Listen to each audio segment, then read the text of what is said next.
on the button.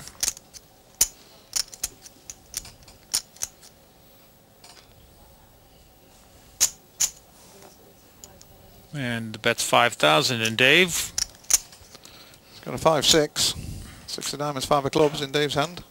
Well, he has been calling with those middle cards. Yeah, he doesn't mind playing. He says, okay, I'm quite comfortable playing. There's a few players in the world who do play like this. I can name you a few more. But they are a handful. And I mean a handful as in both senses. In both senses of the word, exactly. And there's 2 clubs there for Andreas Hagen. And a pair for Dave. He's at the top pair, 6s. So it'll be interesting because he's got a straight draw. There's various possibilities here.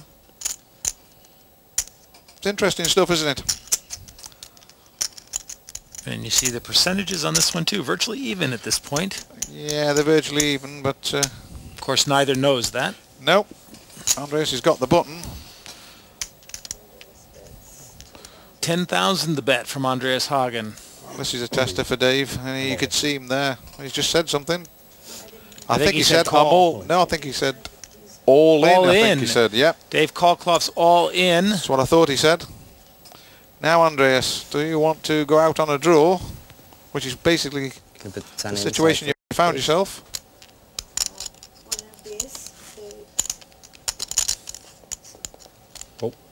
Or do you want to just let the hand go? All in with a pair of 6s, but there are lots of possibilities for both players on this board. Yeah, he's played the chip series, saying to himself, well, okay, I've got double the chips, I can afford it. If he does call me and I get it wrong, I'm still in the tournament and I fancy I can still outplay him. So it's a massive decision for him.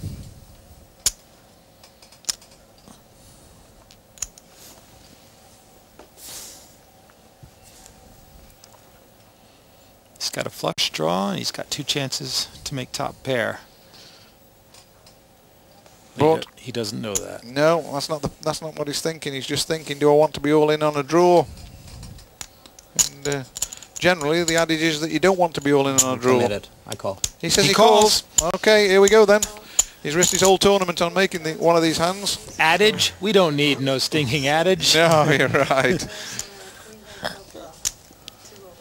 Here we go then. And you hear Meg Patrick explaining to the players where they stand. Well, good luck. I think you're the favourite.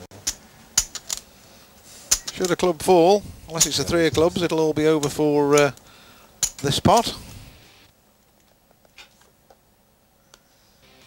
It's a 9. It's looking good for Dave now. Neutral card. So, it's all on the river card, as they say. We're going down to the river. All or nothing for Andreas Hagen. Dave Colclough's gone all in. He's called. And it's another 9, and Dave Colclough is through to the semi-finals. Andreas Hagen is out. Dave Colclough with the all-in bet on the pair of 6s has won it with 2 pair, and that was a great game. It looked like you guys came out both playing very aggressively. Was that part of your strategy? Well, not really. I was trying to hit some flops and play, you know, after the flops, but kept on hitting bad and was down on chips, so I had to change a little bit and be more aggressive. It worked out, but in the end it was 50-50 situation when I was all in. So both of you played rather aggressively. Was that a part of your style today? Well, it's my general style, yes, but Andreas was definitely the toughest opponent I've had so far. I wasn't impressed with the way he kept calling my raises. In the end, I got lucky after I raised a few times with dodgy cards. I caught enough of the flop to follow it through. But for somebody who's meant to be an internet player as opposed to a live player, he was cool as a cucumber out there and would play flops right the way through to the river, and it didn't give much away. It was a tough game, certainly. Any comments on your up-and-coming match against Peter Gunnarsson? Well, it can't be as tough as that last one, I don't think. You know, that was the right grind, to put it mildly.